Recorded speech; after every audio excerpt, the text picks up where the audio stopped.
रहा कि इस तरह की बात हुई। अदरवाइज उसने पहली रिपोर्ट लिखवाई थी जून 2024 में, टाइम्स ऑफ इंडिया की रिपोर्ट के अनुसार। जून 2024 में जो रिपोर्ट लिखवाई उसमें इन्वेस्टिगेशन भी हुआ और उसमें खुद उस लड़की ने कहा है कि उसमें पुलिस ने गवाहान के बयान बदलकर हम्म। गलत रिपोर्ट लगा दी, जी। अर्थात फाइनल क्लोजर रिपोर्ट लगा दी। जी।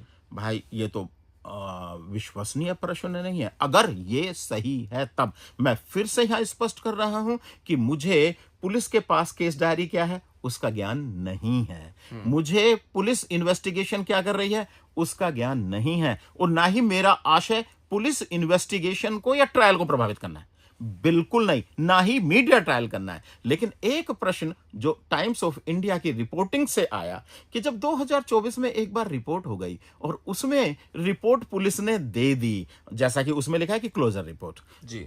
तो क्या उसके बाद भी दोबारा क्या इस आधार पर एफआईआर हो जाएगी कि उस लड़की ने मुख्यमंत्री के कार्यालय के समक्ष आत्मदाह करने का प्रयास किया? हम्म। Certainly not. ये हमारे संविधान में आर्टिकल 20 में लिखा हुआ है कि किसी घटना की केवल एक बार रिपोर्ट होगी, दो बार रिपोर्ट नहीं होगी। तो जो घटनाक्रम है जी। उस घटनाक्रम के आधार पर निश्चित रूप से पुलिस ने भी और जुडिशरी ने भी एक टेक्निकल इंप्लीमेंटेशन ऑफ लॉ का काम किया है। तकनीकी रूप से परंपरागत न्यायिक प्रणाली, परंपरागत पुलिस प्रणाली कि भाई लड़की का मैटर है, हम्म। बंद करो पहले, बाद में देखेंगे। सर यहाँ पर सवाल ये उठ रहा है, जो जनता भी, बहुत सारे फैंस है उत्तर कुमार जी के, वो कह रहे हैं कि उनके साथ अन्याय हुआ है। मैं जानना चाहता हूँ कि उत्तर कुमार जी के कानूनी अधिकार अभी क्या क्या हैं?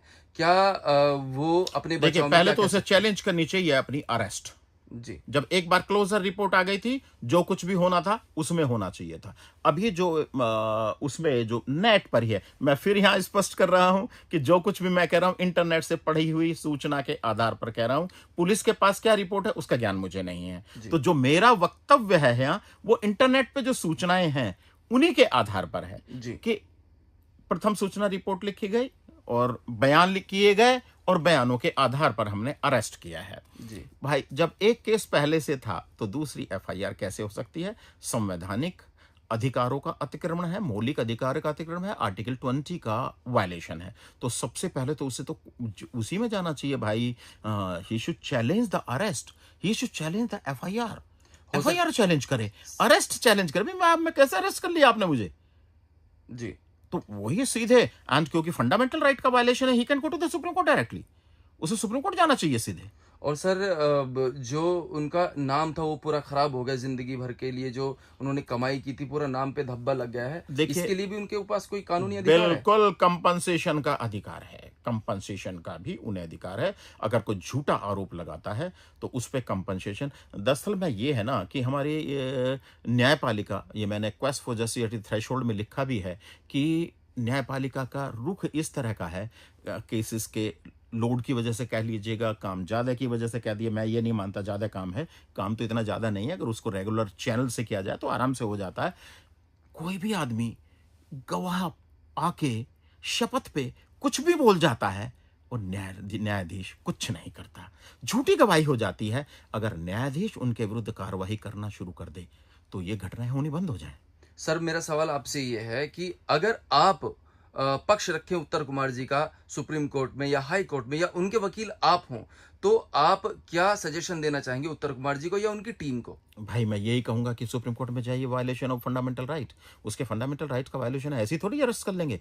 भाई पहले एफआईआर होनी चाहिए, फिर इन्वेस्टिगेशन होना चाहिए, और इन्वेस्टिगेशन के बाद अगर नजर आता है कि हाँ भाई रेप है, कि इन्हें प्रॉमिस टू मैरिज किया था, तभी तो आप गिरफ्तार करेंगे। यहां तो सीधे उसने मुख्यमंत्री कार्यालय के समक्ष अपने आत्मदाह करने का प्रयास किया, एंड उधर एफआईआर हुई, बयान हुआ, अरेस्ट कर लिया गया। भाई पहले विवेचना कर लो, पहले देख तो लो ना कि 2020 से लेकर 2030 तक वो चुप का केस था और 25 तक वो चुप क्यों बैठी रही? 24 जून में उनने पहली रिपोर्ट की, जी। उसके बाद नहीं 23 में, जून 23 में पहली रिपोर्ट की, उसके बाद अब पुनः जब देखा कि क्लोजर रिपोर्ट आ रही है, क्या हो रहा है, मैं फिर से स्पष्ट करता हूं कि मैं पुलिस डायरी मेरे पास नहीं है। सर इसमें मेरा एक सवाल और है आपसे। कुछ ऑडियो क्लिप्स वायरल हो रही हैं जिसमें उस लड़की जो कथित जिसने इल्जाम लगाए हैं उत्तर कुमार जी पर, उसकी वकील जो है उत्तर कुमार जी की टीम से 3 करोड़ रुपए की मांग कर रही है। अब उन लोगों ने कह दिया कि ये तो जो है एआई से बनाई हुई है। लेकिन जब उत्तर कुमार जी का नंबर आता है तो कहा जाता है कि सबूत लाओ, और उसकी तरफ से मतलब उनके लिए अगर कोई सबूत पेश किया जाता है उसको माना नहीं जाता। देखिए, ये आर्टिकल अगर हम 15(3) की बात करें तो महिलाओं के लिए विशेष कानून बनाया जा सकता है सरकार द्वारा।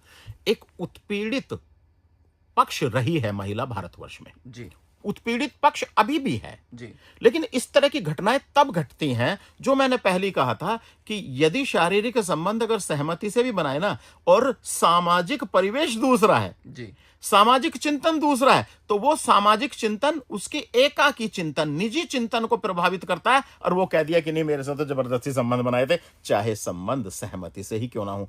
तो यहां दायित्व तो हो जाता है पुलिस का और न्यायपालिका का। जी। भाई ये देखे कि क्या संबंध मजबूरी में बनाए गए, सहमति से बनाए गए, या प्रेशर से बनाए गए। ये न्यायालय का निकालने का काम है। केवल ये नहीं कि एक बार ये आ गया और परिस्थिति जन्म साक्ष्य जहां स्पष्ट हो, जी, परिस्थिति जन साक्ष्य स्पष्ट हो।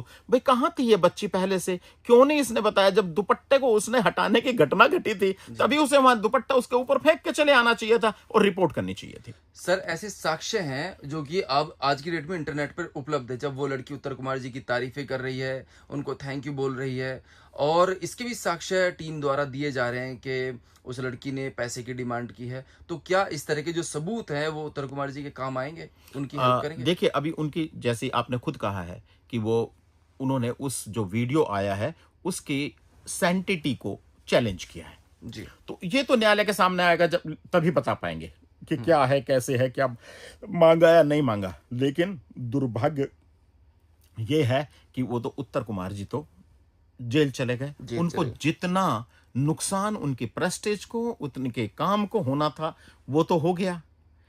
पुलिस को यह बड़ा सेंसिबल होकर काम करना चाहिए था। मैं आप ही से कहता हूं अभी जी, कि सपोज आपसे मेरा कुछ विवाद हो जाए, जी, और आप प्रधानमंत्री कार्यालय के समक्ष जाके अपने में आग लगा के ये कहें कि जी के शर्मा के विरुद्ध या तो 302 की एफआईआर करो, नहीं तो मैं जल के मरता हूं ना। इस तरह के से कोई दबाव में कानून का संचालन नहीं हो सकता। कोर्ट कचहरी या पुलिस का संव्यवहार इस तरह प्रेशर में नहीं आ सकता कि अगर मुख्यमंत्री कार्यालय के समक्ष उसने आग लगा ली तो उसके वक्तव्य को तुरंत दूसरी तरीके से पलट के, ये एक दूसरा एजेंडा तो हो सकता है, लेकिन कानूनी पहलू नहीं हो सकता। जी, कानूनी रूप से ये सही नहीं हुआ, विवेचना सही नहीं हुई